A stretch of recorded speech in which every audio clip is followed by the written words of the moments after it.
নতুন করে তারিখ ধার্য করা হোক। না ইওর অনার, না। উকিল প্রতিদিন কোর্ট থেকে এভাবে নতুন তারিখ দিতে থাকবে, আর যতদিন কেসের রায় না হবে ততদিন বেঁচে থাকার সুযোগ পাবে এই ধর্ষক। আমি আপনার কাছে হাত জোর করে প্রার্থনা করছি জজ সাহেব, নতুন করে শুনানির তারিখ আর দেবেন না। আমি আপনার কাছে প্রার্থনা করছি মে লর্ড, প্লিজ প্লিজ প্লিজ জজ সাহেব, প্লিজ।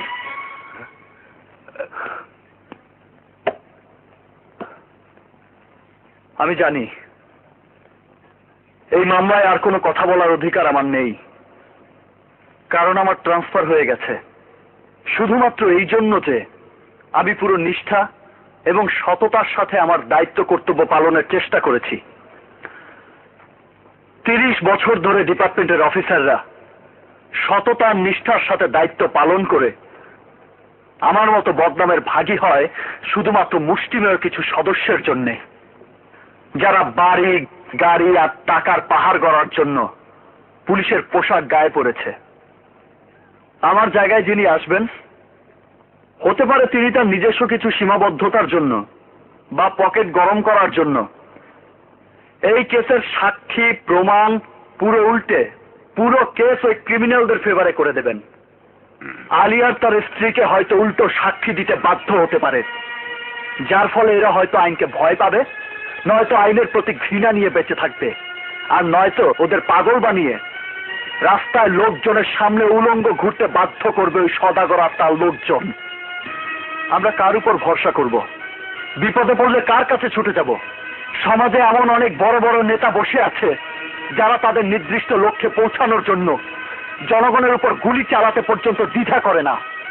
কিন্তু দেখবেন একদিন এই পলিটিশিয়ানরাই নিজেরা নিজেদের উপর গুলি চালাচ্ছে। ইওর অনার, পুরো দেশ এখন একটা আগ্নেয়গিরির জ্বালামুখীর উপর বসে আছে, আর অন্যদিকে নেতারা নতুন কোন দিক নির্দেশনা দেবার পরিবর্তে, নতুন কোন আইন বানানোর পরিবর্তে, জনগণের সেবা করার পরিবর্তে নিজেদের মধ্যে কুকুর বেড়ালের মতো রেষারেষি নিয়ে ব্যস্ত আছেন। কি আছে আমাদের দেশের ভাগ্যে? কি হবে এই বাংলাদেশের? এদেশের জনগণের দায়িত্ব কে নেবে? এদেশের জনগণ এখনো নেতাদের চাইতে বেশি বিশ্বাস করে এই দেশের আইনকে। দেশের আইন এখনো সবার উপর অবস্থান করছে, আর সেই আইনের সামনে আমি হাত জোর করে অনুরোধ করছি, যে পুলিশ অফিসার আইনের অনুশাসন প্রতিষ্ঠা করতে গিয়ে কর্তব্যরত অবস্থায় মৃত্যুবরণ করতে প্রস্তুত, তাদের সঠিকভাবে দায়িত্ব পালনের নিশ্চয়তা দিন ইওর অনার। অবজেক্ট লর্ড, এই সমস্ত প্রমাণের সাথে কেসের কোনো মিল নেই। কোনো মিল আছে, মিল আছে, মিল আছে ইওর অনার। আমি আদালতে যা বলেছি তাই এদেশের বাস্তবতা। নাবালিক ধর্ষণ, শিশুদের উপর অত্যাচার, মহিলা ধর্ষণ, তাদের উপর নগ্ন হামলা, তাদের মুখে এসিড ছুঁড়ে মারা এদেশের কঠিন বাস্তবতা, আর তা নিয়ে কারো কোনো মাথা ব্যথা নেই ইওর অনার। যাদের উপর অত্যাচার হয়, নগ্ন হামলা হয়, তারা হয় ভয় পেয়ে মামলা করতে চায় না, আর মামলা করলেও আইনের মার প্যাচ, ঘুষের টাকা, পুলিশি হয়রানির কারণে তারা কেস চালাতে ব্যর্থ হয়, নয়তো টাকার ক্ষমতার সামনে কেসের তদন্তই বন্ধ হয়ে যায়।